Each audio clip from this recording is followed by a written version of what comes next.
Hello and welcome to That Board Game Show podcast. I am Sonja Wood and with me today is James, my son. Hello. Here he is again. We're finding it rather nice to sit and chat about games. After all, that's what this podcast is all about, is chatting about games. Well, we chat about games all the time. It's just occasionally we do it in front of a microphone. That's right. And this is... Episode 19. 19, Season 1, Episode 19. And today we're going to talk to you about our latest acquisitions, well, 2 of them, and another one that I think we should start with is a game we've had for a long, long time, and it's been looking at us on the shelf, wanting to get to the table again. And so we did so. We put it on the table. Actually, to be honest, we were waiting for somebody that had shown an interest in this game to come and play it. And the somebody didn't come, so we thought, well, let's just get on with it.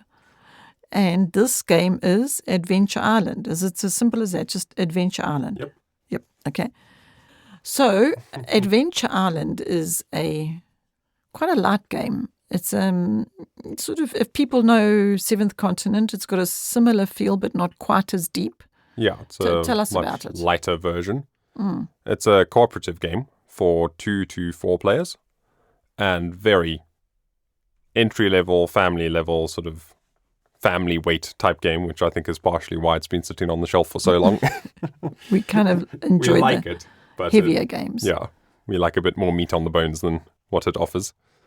And essentially what you're doing in the game is you start the game with these 4 location cards in front of you. And each player has a little worker pawn, and you each have 2 actions per turn. And it's actually each player has 2 actions per day. So one player will do 2 actions, and the actions can be move to a card and do the thing that it says on the card. So you go can foraging on the beach. Yeah, you can go to the beach and you can rummage around and you can find driftwood and trinkets and random stuff that's been washed up on shore. Because you need driftwood to make a fire, because you need a fire for your campsite. Yeah. Because this is basically a typical shipwreck, think Robinson Crusoe or Mysterious Island or any of these kinds of classic castaway adventure novel settings. It's right there in the name, Adventure Island. And we are people on an island trying to survive. Yeah. So those 2 things, in fact, there's a few things that I like about this game. We're adventuring. We are surviving, trying to survive. We're going foraging. Exploration. So you're exploring through a deck of cards. One of the things you can do is go to a card that lets you flip over these place cards, which reveal more and more locations on the island, which are then more places you can go to do stuff. We won't tell them too much, because it might give some little Well, that's basically things. everything you'll see in Adventure 1. So. Right. So, and the other thing I like about it is it's gentle. It's not a heavy game. It's just a nice game to play when you feel like something light. It's very low-key. It reminds me a lot of the sort of fighting fantasy adventure books, the choose-your-own-adventure books, where you'll be playing through a thing, reading the book, and it'll say, you encounter a bear on the island. Do you do option A or option B? And then you turn to option B and you find paragraph number this and that whole sort of thing. It's not that, but it's that sort of feel. That same sort of feel. You're going to cards instead of pages in a book. And if you go to this card, you'll reveal that. If you go to another card, you'll reveal something else.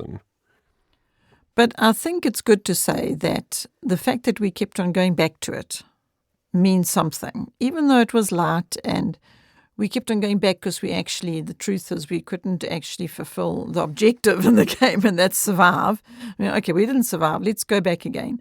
And there's 2 ways of looking at that. We discussed it. And the one was, oh, no, we failed to survive. And the other one was, oh, look at all the things we found while we were trying to survive. So my experience of it was, even though we didn't actually survive when we attempted the campaign, it was an enjoyable experience because of rummaging around and finding things and just learning how the whole thing works. So at the end of it, I did feel we had discovered a lot on this island.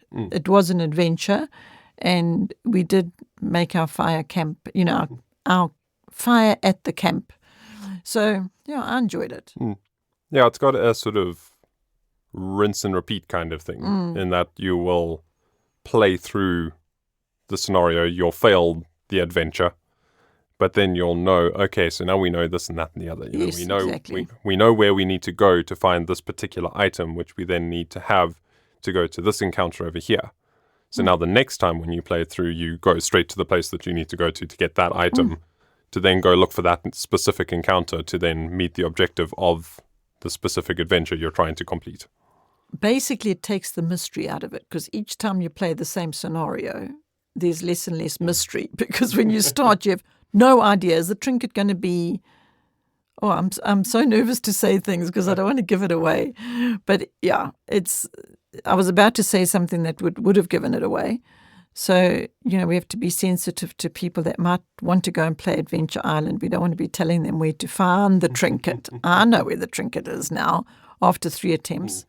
But anyway, that was Adventure Island. We spent some time playing Adventure Island last weekend. As I said, we dived into it. Even though our neighbour wasn't able to join us, we're still going to encourage our neighbour to come over and have a game.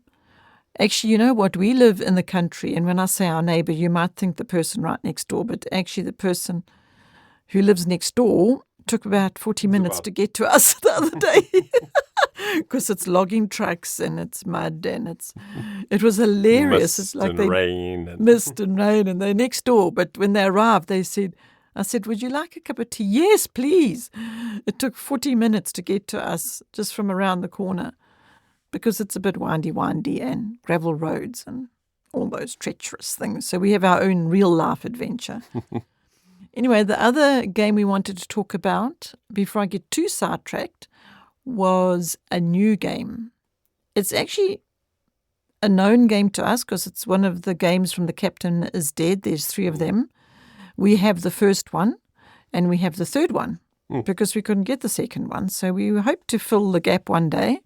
So we've got The Captain is Dead, and then we've Captain is Dead is the first one, and then The Captain is Dead, Dangerous Planet is the new That's the version. third one. Yeah. But the middle one is? Do you know what it's called? I think it's called Lockdown. Oh, so yes. The Captain is Dead, Lockdown. We don't have that one. No. But in case Not you yet. don't know about The Captain is Dead, what I'd like to tell you about it is it's a cooperative game. Mm-hmm. And carry on, Jamie. Jamie does really well in explaining what the game's all about and how it works. So in the first Captain is Dead, which starts the whole story, the premise is that you are a crew on a spaceship and aliens have attacked the spaceship and your captain has died in the initial attack. And now the crew have to try and figure out what to do and how to do it. And basically, I think, the core premise of the first one is your hyperdrive power core has broken. And so your whole mission in the first one is fix the power core and jump to hyperspace to get away from the aliens. Okay. So that's basically what you're trying to do. And the way you do that is you're running around from room to room in the spaceship to pick up different skill cards, which you then need to use to spend to do specific actions. And each character has a specific crew member. And there's a whole batch. There's like, I don't know, 20, 30 something different crew members to choose from. Yeah. And they all have slightly different abilities. So each player has their own unique skill set that they're then bringing to the table. And you're cooperatively working together to try and fix your engine and get out of space before the aliens just take over the ship completely. And I am going to give a little tip to the people listening. If you want to play Captain is Dead and you think it is so difficult, I have a little tip. Be the engineer. Yeah, always play with the engineer. The engineer for Captain is Dead really helps to succeed in the Never mission. leave them behind. Yeah, so the engineer, that is what we have discovered. In this new game, The Captain is Dead, Dangerous Planet, we're still figuring out which characters are the ones that actually help you to reach your objective. And these games are generally, I've heard, from the people that we know who have played the game, which isn't that many. It's not like this vast number of people, but all of them find it incredibly difficult. No, it's not an easy one. In fact, we got our original copy of The Captain is Dead by trading for it with somebody who didn't want it anymore because they couldn't beat it. But that's not to say there might be people listening that have found it not to be so difficult. You know, everybody has their own. But we have found it to be challenging enough. We quite like a challenge. So it's... Yeah, and it's got quite good difficulty scaling. So it has quite a wide range of, you can go from really easy mode, novice, which is fairly easy to win, all the way up to, I think they call it insane. Yeah, is there's about 5 levels of difficulty, and insane is the last one. We've never got there. Never gotten that high. I don't intend to either.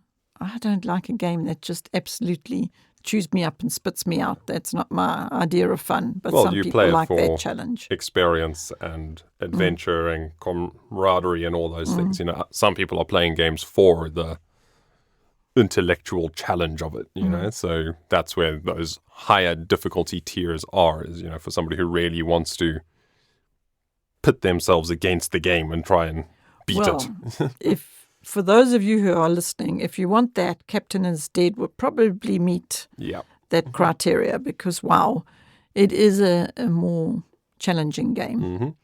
And in Dangerous Planet, the new one, the general premise there is that you have crash landed on an alien planet, and just as you start exploring it, you've been given what was the story? In Captain is Dead, you fix your hyperdrive thingy and get out of space. Then the second one is Lockdown, where you've been captured by aliens and you're being held prisoner on board your ship. Oh, no. And your captain's being killed again. Oh, no. I don't know that one. And then at the end of Lockdown, I'm getting all this from the little story blurb at the beginning of the Dangerous Planet rulebook. Okay.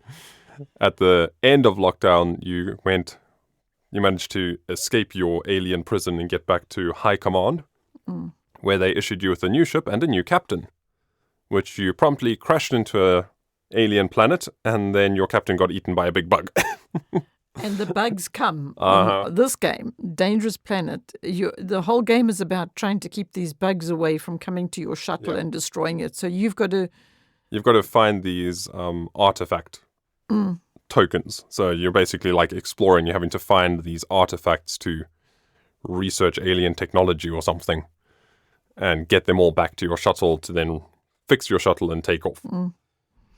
So that's what we've been doing. And the other thing about this game, I have not seen it anywhere else, and that is the little minis, figurines, whatever they like, on a piece of Perspex, a piece of clear, stiff plastic. Yeah. Very thin. When I say Perspex, I don't mean like a sheet. Very, very thin, almost paper thin. Yeah. But with rigidity. And they're clear, and they've got the artwork of the characters painted on them. They're basically player pawns, but instead of being cardboard player pawns, which is typically done, they're printed on this clear, like acrylic, very, very, very thin acrylic. Yeah, so they're semi-opaque, semi-translucent, but they've got the character art on them. And how would you describe the art of? Very unique. Didn't you say it was Star Trek-y looking? Thematically, it's Star Trek-y. So the original game is very much like a Star Trek kind of feel, but it doesn't have, the Star Trek IP or art or anything like that. And the art I find quite unique. It's a very sort of... Unique. Unique is the way to put it.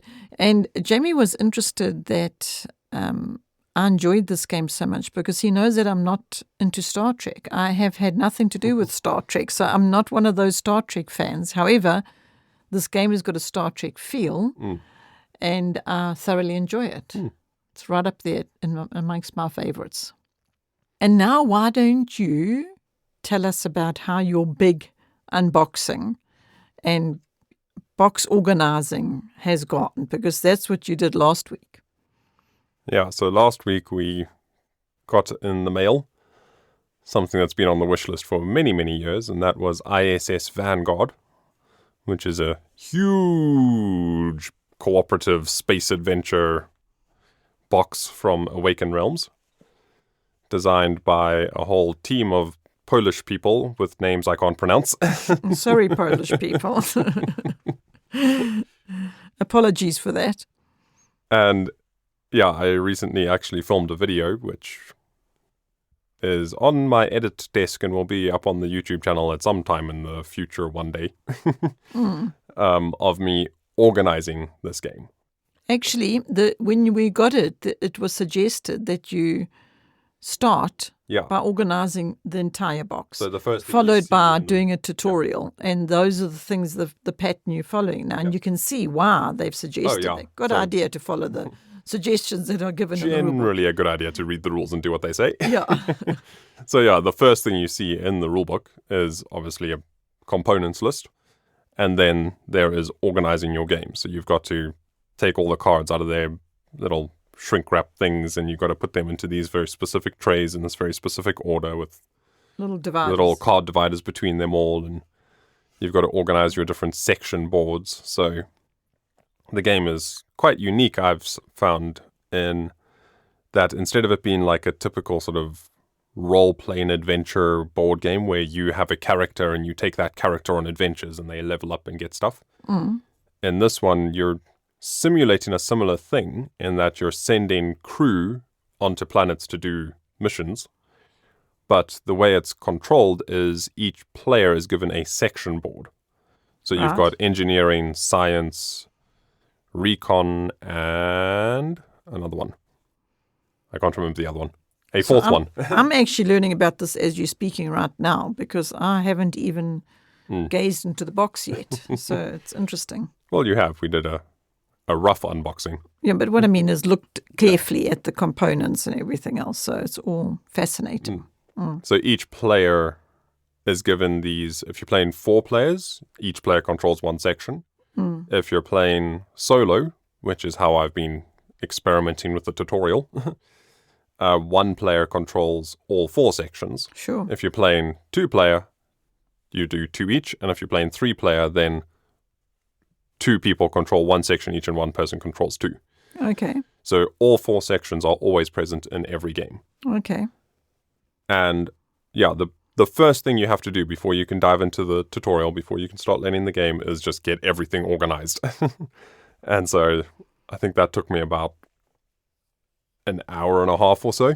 And you filmed it, so you're going to edit that and put it on that Board Game Show YouTube channel. So we'll see how that does, if people enjoy watching me read a rule book and figure out where things go. Organizing the game before you can get into it. So if people are wanting a game that gets quickly onto the table, well, ISS Vanguard is not the game to go for that, to reach that objective. Yeah. Can't say yet. I don't know about, once you're playing the tutorial, once you're playing the campaign, it might be quicker. Yeah, we don't know yet. To get it to table and pack up and put away and all that. So I've also played through kind of the tutorial mission. So again, it's got a pretty comprehensive, it was a lot more in-depth than I was expecting, tutorial mission that they recommend that one person plays solo before taking it to a group. So I'm very happy with this plan, because Jamie is the rules guy and he reads the rule books, and then he shows me how to play and we get on with it. So I'm very happy to know that you're getting on with doing your tutorial of this game. So when it comes to us playing it, which, by the way, I wanted to talk about this a little bit, and that is when we get a game, we sometimes just get it onto the table and play because we're very excited about it and we've been waiting for it. Usually because, we live in South Africa, so that means when a game arrives... already waited for it for months. Or years. And in actual fact, it's not unique to South Africa, I'm sincering, because people do the Kickstarters and the game funding and all those, and then they wait for ages for the game to come. So anyway, but we also have specific plans sometimes, which is the case with ISS Vanguard, that we actually going to take a week away, and the goal is we're going to go away for a week and we're going to play ISS Vanguard. Probably nothing else. Yeah, so you can imagine, we're a real big build-up to getting this game onto the table, and it's going to be given some dedicated time. Mm-hmm. So we'll have a lot more to say about it on in the future podcast when we've actually played it, because we're only planning on diving in November to this game. Until then, it's the organizing the box and the tutorial and the videos you're making And that along is the way. November 2023, if you're listening to this from the future. Oh, yeah, that's true. So if you're listening to this from the future, these videos and extra podcasts might already be out. They Who might knows? have already been done. And you're still in two minds about whether you'll film the tutorial playing. Yeah, I'm not too sure how well it will translate as a playthrough video. So yeah, I'm still trying to wrap my head around how and if I'm even going to do that. I think what I'm going to do is just edit together the organizing video, see how that goes, and then Yeah, we'll look at we that shall after. take it from there. It's a little bit of a tricky one to get the timing as well, because once we start playing it, it's going to be very hard to reset back to that tutorial state. Oh, so if you're going to film, you need to do it before we start playing. Yeah, which typically isn't how I like to do the videos. I like to make a video for a game that I know really well. I like to play through it numerous times, really get to know the rules, get to know the mechanisms, get to understand the terminology and everything of the game, so that when I'm explaining it, when I'm showing it, I'm doing so without having to constantly cross-check myself and go check the rules and fix rules mistakes in the edit. And Sounds to me like for those very reasons you should do the tutorial, film the tutorial, because of the fact that you do such a good job of the preciseness of the rules, everything else, and all your others. Might be fun to do something different where you don't know, and there's a lot of people out there that might be able to relate to that. Like, okay, now what is next? I don't know. I'm not sure. Because you know that you like to have it all worked out, might just be nice to do a video that's not so organized. We shall see. we shall see. We shall see. You will decide. Okay, well. I'm not making any promises. Okay. But one thing I can say on Vanguard before we move on is it has probably the best companion app I've ever experienced in a board game. So you've discovered that so far? Yeah, you discover that in the tutorial. Basically what it is they've got these log entries. So as you're playing, you'll get a little bit of story flavor text, and then because that's a huge part of this game is the narrative. It's a big, sprawling story adventure. And you can also print out that logbook from ISSVanguard.com, where they also have other resources. They've got the link to the app there. They've got a tutorial video. So I'll probably watch that before I make any further commitments to any further filming. So they've got a official tutorial video there. And basically what the app does is it takes that printed logbook that you could just read and do it that way, and it's fully voice acted. The entire thing with sound effects, music, everything. It's really, I'm and looking the for like art a is whole just production. stunning. Just like So an yeah, entire. it really it transports you into that Sure. world. And I mean, I can understand why you appreciate it so much, because besides doing that board game show, videos for games, you are otherwise in the booth narrating as an audiobook narrator. And so you've recently been looking into reaching out to people that might like your voice for doing this, what you're talking about. Yeah. What is it called? Doing the voiceover Narration, for the apps. voiceover, yeah. So for apps, or I've reached out to Foreteller, is a independent company who does companion. They basically take all these adventure games, things like Gloomhaven, Sleeping Guards. Well, you'd be ticking all your these boxes, things. wouldn't you? Gaming, board games, and narration, all wrapped into one yard. One can dream. Well, dream on. Okay, well, let's leave our listeners to dream on while we say goodbye and say thank you for listening to this podcast, because I now need to go and make a cup of tea. And so over to you, Jamie. Well, if you enjoyed this episode, we would greatly appreciate it if you'd head over to our Patreon page, where you can sign up for free to get notifications whenever we post new videos or new podcasts. And also you can support the show over there and get access to some behind-the-scenes content and basically make it a bit more viable for us to spend more time making this content for you and doing things like long, sprawling ISS Vanguard tutorial videos, which will probably take weeks in the edit to put together in a cohesive manner. Probably.